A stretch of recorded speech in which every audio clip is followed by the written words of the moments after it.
Halo semuanya, perkenalkan, nama saya Raisa Irin Susanto dengan NIM 2409511020. Dan pada video kali ini saya akan menjelaskan mengenai negara hukum dan HAM, pilar kehidupan berkeadilan.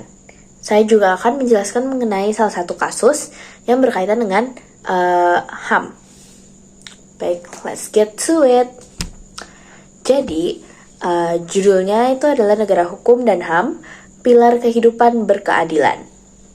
Negara hukum adalah landasan utama bagi terciptanya keadilan dalam masyarakat. Dalam konsep negara hukum, penegakan hak asasi manusia atau HAM itu menjadi prasyarat fundamental. Namun, realitas menunjukkan banyak tantangan dalam mengimplementasikannya. Kasus-kasus pelanggaran HAM seperti kekerasan, diskriminasi, dan pembatasan kebebasan masih sering terjadi, baik di tingkat nasional maupun di tingkat internasional. Di sekitar kita juga bisa terlihat, walaupun terkadang kita tidak menyadarinya, tapi hal-hal kecil yang kita tidak sadari itu adalah suatu tindakan yang melanggar hak asasi manusia.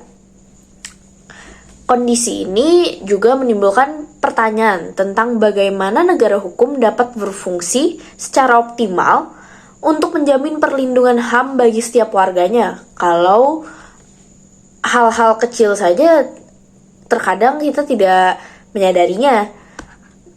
Nah, untuk permasalahannya itu ada beberapa. Jadi, untuk kurangnya penegakan hukum, itu adalah salah satu poinnya, di mana banyak kasus pelanggaran HAM yang tidak terselesaikan akibat lemahnya sistem hukum dan birokrasi. Lalu ada juga minimnya kesadaran masyarakat.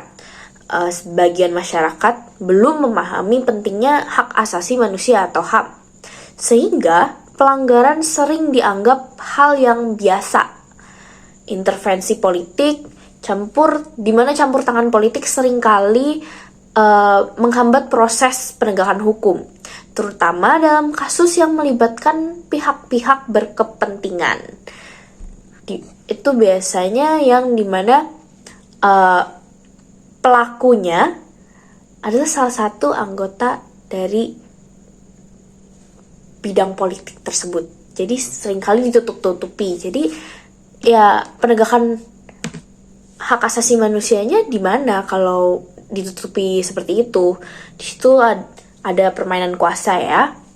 Lalu ada juga keterbatasan infrastruktur dan sumber daya, di mana kurangnya fasilitas pendukung seperti pengadilan HAM atau lembaga pengawas independen memperparah situasi ini. Lalu apa yang kita sebagai rakyat Indonesia, sebagai manusia lah, dapat mengupayakan dalam pemecahan masalah tersebut.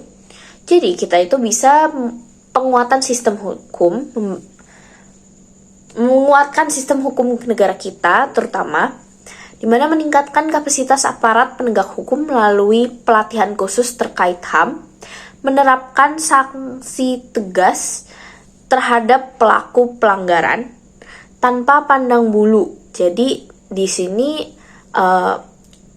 orang yang berkuasa di bidang politik atau dimanapun itu tetap disamaratakan, karena ya supaya negara kita tetap berjalan dengan mulus, dengan adil, dengan keadilan, kita jangan memandang bulu.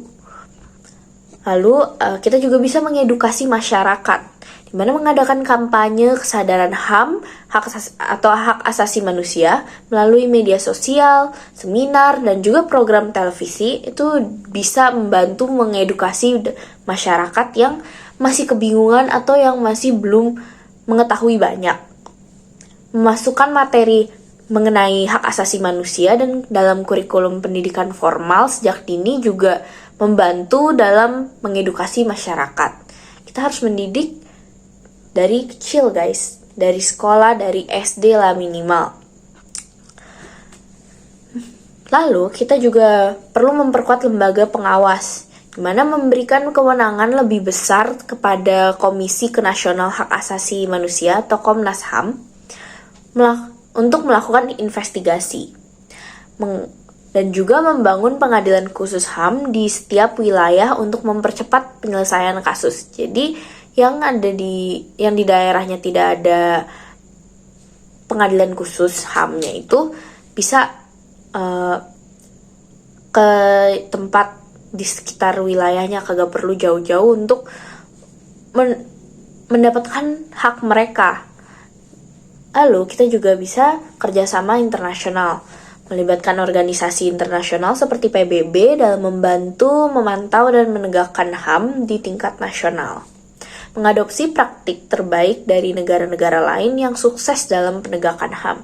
Ini ilmu mereka yang udah dicari sampai ke luar negeri, itu bisa kita pakai dan kita implementasikan dalam negara kita sendiri, sehingga hak asasi manusia di negara kita ini dapat berjalan dengan lebih baik lagi.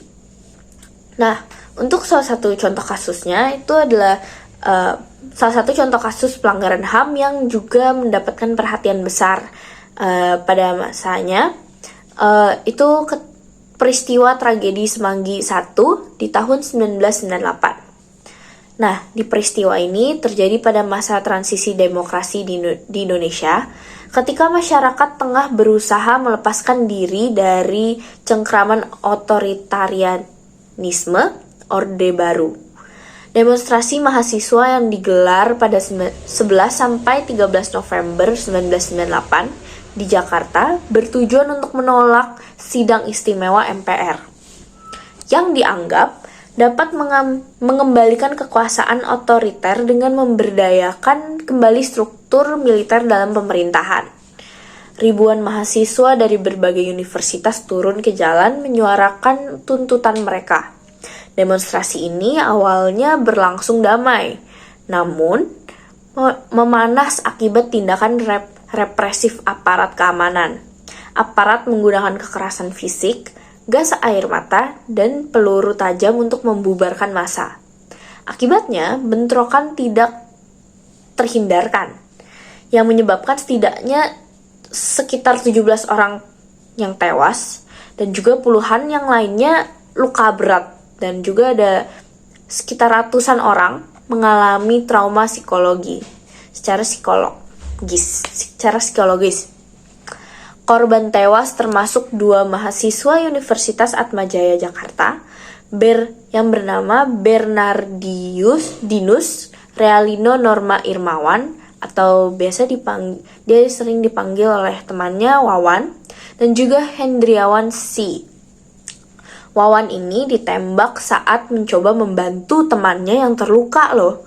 Sedangkan Hendriawan ini menjadi korban penembakan langsung di lokasi demonstrasi.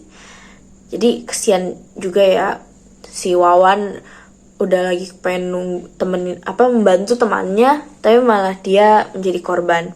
Sedangkan Hendriawan secara langsung menjadi korban tembakan ketika ia sedang memperjuangkan haknya dan juga hak masyarakat Indonesia. Peristiwa ini tentunya mengguncang masyarakat dan memicu desakan kuat untuk mengusut tuntas kasus tersebut. Namun, hingga kini penanganan hukum terhadap kasus tragedi Semanggi I tahun 1998 belum memberikan keadilan bagi para korban dan juga keluarganya. Komnas HAM telah melakukan penyelidikan dan menyimpulkan bahwa kejadian tersebut merupakan pelanggaran HAM berat. Rekomendasi untuk membawa kasus ini ke pengadilan HAM diberikan kepada Kejaksaan Agung.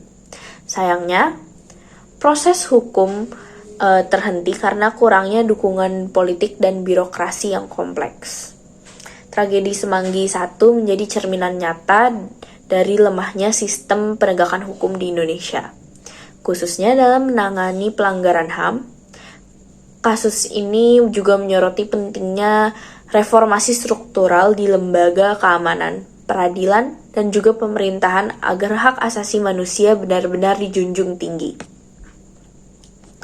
Jadi kesimpulannya adalah negara hukum yang kuat adalah kunci utama bagi perlindungan HAM. Dengan memperkuat sistem hukum, meningkatkan kesadaran masyarakat, memperbaiki lembaga pengawas, dan menjalin kerjasama internasional, pelanggaran HAM dapat diminimalisirkan melalui komitmen bersama antar pemerintah, masyarakat, dan komunitas global. Cita-cita keadilan dan kesejahteraan bagi semua sehingga dapat tercapai. Sekian dari saya, semoga video ini dapat membantu mengenai negara hukum dan juga hak asasi manusia. Terima kasih.